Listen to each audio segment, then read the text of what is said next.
하한가로 한 주 구매하는 거랑 상한가로 한 주 구매하는 거랑 뭐가 다른가요? 하한가는 잘못 사면 주가 없어질 수도 있어요. 하한가는 잘 나오지도 않고. 상하한가 매매는 뭐가 다른가요? 라고 할 정도로 구분이 안 되시는 분이 하면 안 되는 매매예요. 위험한 매매고 고수의 영역입니다. 하한가로 산다는 건 낙폭과대, 기술적 반등 구간을 노리는 거고, 상한가는 상한가에서 강한 힘이 계속해서 치고 올라가라고 하는 매매가 되겠죠. 두 가지 다 투심에 의한 기대치에 의해서 수익을 낼 수 있을 것이다 라고 들어가는데, 극단적인 매매죠. 극단적인 짧은 매매인데 기본 수급을 이해를 못 하시는 것 같은데,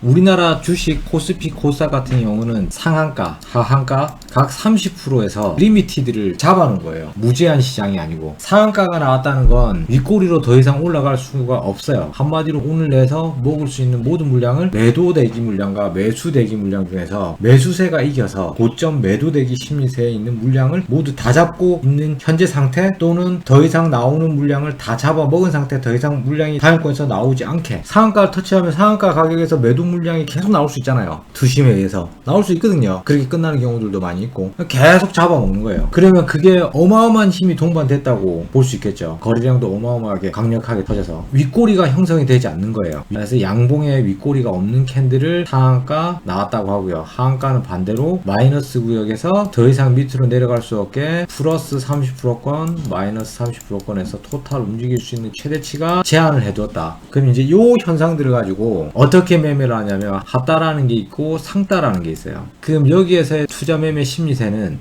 매수 수급세의 힘이 강하기 때문에 매수 수급세가 연일 이어갈 것이다의 상따 매매를 합니다. 오늘 상한가 간 게 내일도 조금 튀어줄 수 있을 것이다의 베팅을 하는 거예요. 또 하한가 같은 경우는 최대치 하한가를 찍었기 때문에 더 이상 매도세가 나오지 않을 것이다, 다 팔아먹었을 것이다의 기술적 반등, 한마디로 당위권에서 낙차가 생겼으면 단기 반등을 해준다의 반등 심리세로 타점을 잡는 게 하한가 매매가 되는 거죠. 이걸 쉽게 간단하게 상따 한다, 그리고 하따 한다 라고 표현하죠. 근데 이 매매 두 가지 다 단기권으로 보셔야 돼요. 단기권 매매라고 결정을 하시고 보셔야 됩니다. 왜냐하면 워낙 세게 움직이기 때문에 자칫 잘못하면 단기권에서 큰 손실을 볼 수가 있기 때문에 그래요. 보통 통상적으로 하따보다는 상따를 많이 해요. 저는 거의 좋아하지 않는 매매인데 없지는 않습니다. 상한가 같은 경우 여러분들이 생각했던 것보다 상한가에서 계속 연상으로 올라가는 종목들은 매물량을 주질 않아요. 상한가가 나왔는데 매수 대기 물량이 100만대 이상으로 종가에서 형성이 되어버렸다. 그 전에 매수 대기 있어가지고 바로 잡아먹지 못하면 후순위로 밀리거든요. 뒤에서 매수 대기한 사람들은 못 사는 거죠. 근데 상한가를 만들어낼 때 보면 이제 3연상 가거나 이런 종목들은 개미한테 상따를 할 수 있는 기회조차도 안 줘요. 그런 작업성 물량들은 안 준다는 얘기는 더 간다는 얘기가 되겠죠. 안 주고 나머지 물량에서 잡아 들어가는 게 되거든. 그러면 작업 물량에서 거의 배제됩니다. 고점에서 상따 영역권에서 잡아가지고 수익을 낼 확률은 굉장히 떨어져요. 연상을 먹을 수 있는 확률은 그 전에 잡고 있으면서 스윙적 관점에서 갖고 가고 있는데 갑자기 상한가 빡 터지고 수급량이 들어왔을 때 챙겨가는 거예요. 작년 액세스 바이오처럼.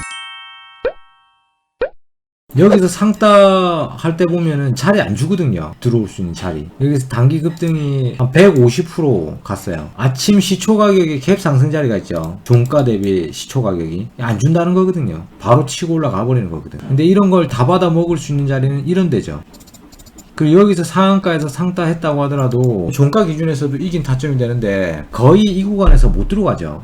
이렇게 털어버리는데. 상한가가 나온 걸 보고 공략하려고 하면 상따나 하따 개념으로 단기권 매매에서 강급등 매매, 기술적 반등 매매를 하고, 단기권 매매를 했으면 반드시 단기권에서 짧은 손절선을 잡고 매매를 해라. 손절선을 잡고 매매한다는 건 보조지표 그리고 차트 움직임들 여러 가지를 학습해서 손절선을 잡는다. 손절선을 예상할 수 있는 능력치를 키워 두셔야 됩니다. 그래서 손절을 잡는다고 얘기하는 건 손절 가격을 어느 정도 예상할 수 있어야 된다. 그거를 과감 없이 실천할 수 있어야 된다.